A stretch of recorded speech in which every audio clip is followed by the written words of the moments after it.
एक महात्मा थे, उनका कश्यप नाम था। तो तपस्या कर रहे थे एक वृक्ष के नीचे, बहुत दिन कठोर तपस्या। तो एक बगुली वो ऊपर डाल में बैठी थी, उसको तो ज्ञान है, ले हक दिया, वो बीट कर दिया, तो उनके ऊपर ऐसे गिरी। तो उनको बड़ा गुस्सा आया, जब ऐसे किया तो भस्म हो गई। तपस्या थी, अब उनको गुदगुदी हुई कि तपस्या तो भारी हो गई, बस भस्म कर दिया उसको।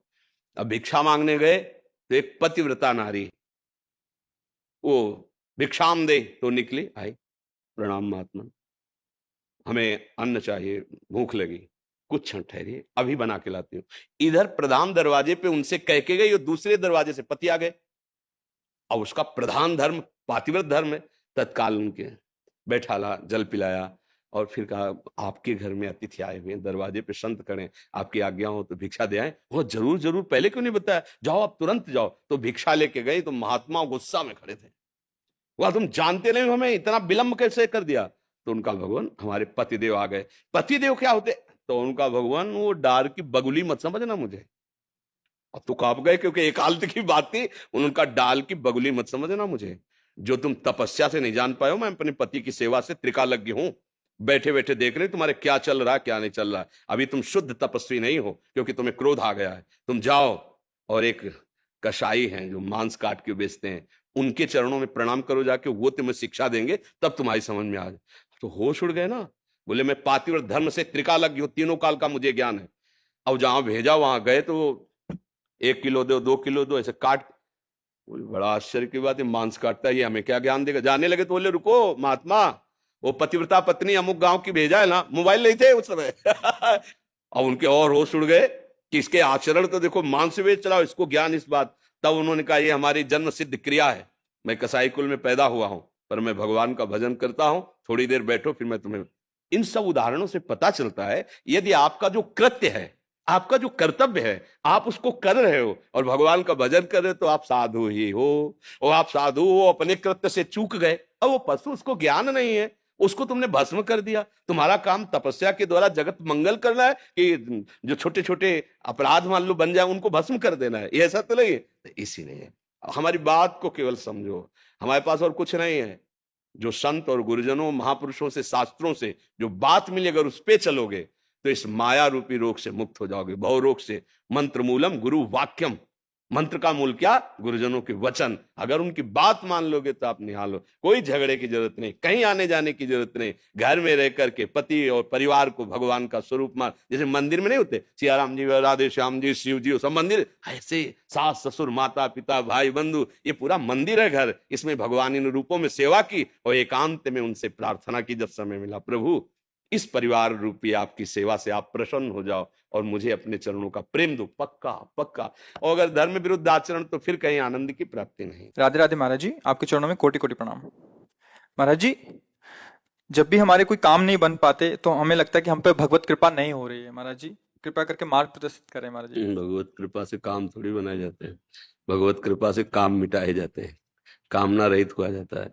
यही तो धोखेबाजी चल रही है। अभी एक किसी ने प्रश्न किया था कि हमारे साथ कोई धोखा कर रहा है, तो हमने उनसे ये प्रार्थना की कि तुम्हारे साथ धोखा बाहर से नहीं हो रहा, अंदर से हो रहा है। तुम्हारी बुद्धि तुम्हें धोखा दे रही, तुम्हारा मन तुम्हें धोखा दे रहा, तुम्हारा तन तुम्हें धोखा दे रहा, तुम्हारी इंद्रियां तुम्हें, इन धोखेबाजों को देख पा रहे हो? कामनाओं की कभी पूर्ति हुई है क्या? और कामनाएं शुभ अशुभ कर्मों के अनुसार। अगर आपने कामना की मुझे इतना अर्थ मिले, आपका पुण्य नहीं तो नहीं मिलेगा आपको। आपने सोचा कि ये नष्ट हो जाए, आपका इतना प्रताप तेज नहीं, नहीं नष्ट होगा। ये कर्म भूमि है। एक बल है, भगवान का आश्रय लेकर अच्छे आचरण करते हुए नाम जप करो। अब वो बचाएंगे आपको दुखों से। और वो योगक्षेमम वहाम्यहम, वो आपके योगक्षेम का, आपके कर्म में इतनी ताकत नहीं रह गई है। शुभ अशुभ कर्म करते करते करते करते अंतःकरण इतना मलिन हो गया है, बस अध्यात्म को समझे बिना ये सब प्रश्न उत्तर बेकार की बातें, समय नष्ट करना। आचरणों को अपने देखो। तुम्हें भगवान ने अवसर दिया, मनुष्य शरीर देकर। भगवान ने तुम्हें आदेश किया, तस्मात् शास्त्रम प्रमाणम ते कार्या कार्यो व्यवस्थित। क्या कार्य है और क्या कार्य है, क्या विधि है क्या निषेध है, क्या करना चाहिए क्या नहीं करना चाहिए, क्या धर्म है क्या अधर्म है। ये मनुष्य शरीर से हो सकता है, पशुओं में नहीं लागू होता। आप धर्म पूर्वक चलिए, पूर्वकृत प्रारब्ध को भगवान का बल लेकर सहिए और जैसी स्थिति में भगवान रख रहे हैं वैसी स्थिति में भजन कीजिए, आगे का बहुत बढ़िया हिसाब हो जाएगा। पिछली फसल बहुत बुरी है, भोगना पड़ेगा, चाहे महात्मा हो चाहे गृहस्थ हो, भोगना पड़ेगा। अवश्य में भोक्तव्यम। अखंड बाल ब्रह्मचारी, सत्यवादी, धर्मनिष्ठ भीष्म पितामह 6 महीना बाणों की सैया पे। हम तुम क्या है, ये कर्म बख्शता नहीं किसी को, इसलिए तो चिल्ला चिल्ला कहते होश में रहो, होश में रहो। कामनाओं की पूर्ति, क्या तुम्हारी कामना होगी?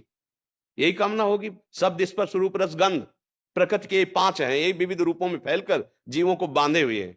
तुम जो बात की कामना कर रहे हो वो किसी को प्राप्त है, वो और कामना कर रहा है। थोड़ा विचार करके तो देखो, क्या कामनाओं की पूर्ति से तुम्हारी शांति, तुम्हारा विश्राम स्थल, तुम्हें आनंद की प्राप्ति हो जाएगी क्या? हम सोचते हैं कि 1 लाख मिल जाए तो हमारा काम बन जाएगा, और किसी के पास 100 लाख है लेकिन उसका काम नहीं बना, वो और कामना कर रहा है। किसी के पास 100 करोड़ है, वो उसमें तृप्त नहीं है, वो और, ये क्या चल रहा है माया का लीला? यही बात समझना है। जथा लाभ संतोष सदा, काहू सो कछु न चो। मेरे कर्म के अनुसार मुझे जैसा रखा जाए, पर अब मैं चूकूंगा नहीं, अधर्म आचरण नहीं करूंगा और भगवान का नाम जप करूंगा। जैसी परिस्थिति होगी उसको सहूंगा। हे प्यारे, अब अपना विस्मरण मत कराना, ये बात कर लो, जीत जाओगे, सारी कामनाएं पूर्ण हो जाएंगी। पूर्ण का मतलब शांत हो जाएंगी। अब कछुनाथ न चाहे मोरे, ये हृदय में आए बिना कामना किसी। अब आप देखो कितनी बड़ी बात, देवराज इंद्र पद बहुत बड़ा पद है, त्रिभुवन पति, देवताओं का स्वामी है। एक अप्सरा उतरे तो ऋषि मुनि को भी आकर्षित कर दे, ऐसा इतिहास साक्षी है। और वो देवराज इंद्र गौतम ऋषि के आश्रम में जाता है, भेष बदलता है और गलत आचरण करता है। मतलब समझो, वहां की एक अप्सरा जो उनके अधीन है, वो यहाँ आती तो ऋषि मुनियों के मन में भी विक्षेप पैदा कर देती है। ऐसे वैभव को भोगने वाला भी वहां तृप्त नहीं है। मृत्यु लोक के एक महात्मा की पत्नी की तरफ गलत दृष्टि, गलत मतलब क्या निकला? एक जो कथाएं हैं इनका मतलब क्या निकला? बिना भगवान के भजन के आनंद के ये मन शांत होने वाला नहीं। चाहे त्रिभुवन का वैभव मिल जाए तुम्हारे पास, तो बहुत छोटी छोटी वस्तुएं होंगी। हम त्रिभुवन पति की बात कह रहे हैं, जिसके यहाँ की सुंदरियां ऐसी हैं कि अगर उतर जाए यहाँ तो बड़े बड़े महात्माओं के चित्त में क्षोभ पैदा कर देती है, जो जितेंद्री रहे हैं। तो भाई एक बात समझ में आई है, सुखी मीन जिम नीर अगाधा, तिम हर शरण न एको बाधा। भगवान का आश्रय लेकर जैसी परिस्थिति हो, राधा राधा राधा राधा, अब आगे मंगल हो जाएगा। ये हमारी जो आज की समाज नहीं, वो भटक रही है। बिल्कुल ब्राह्मण है ना, लिख लेना, तुम्हारा पुण्य का संयोग जुड़ जाए तो तुम्हारा काम बन जाएगा। तो तुम्हें लगेगा कि बाबा जी ने काम बना दिया, वो जादूगर ने काम बना, कोई नहीं, तुम्हारा पुण्य। और जिस दिन तुम्हारा पाप कर्म वर्तमान का और पीछे जुड़ेगा ना, किसी की ताकत नहीं कि रोक ले। दशरथ जी बाण शब्द वेदी मारा श्रवण कुमार के, तो जैसे पुत्र वियोग में वो मरे, ऐसे महाराज हा राम कह के राम जी को याद करते हुए अपने प्राण त्याग दिए, और उन्हीं राम जी की गोद में जटायु प्राण त्याग रहा है। भगवान का सानिध्य उस समय प्रगट में दशरथ जी के पास नहीं हुआ, लेकिन जटायु को भगवान गोद में रखा। बात समझो, क्या कर्म बना? सिया जी के लिए उसने अपने प्राणों की बाजी लगा दी, तो भगवान की गोद में शरीर। चूक हो गई, श्रवण कुमार के बाण लग गया, तो महाराज को तड़प तड़प के वैसे वियोग में तुम भजन कितना करोगे?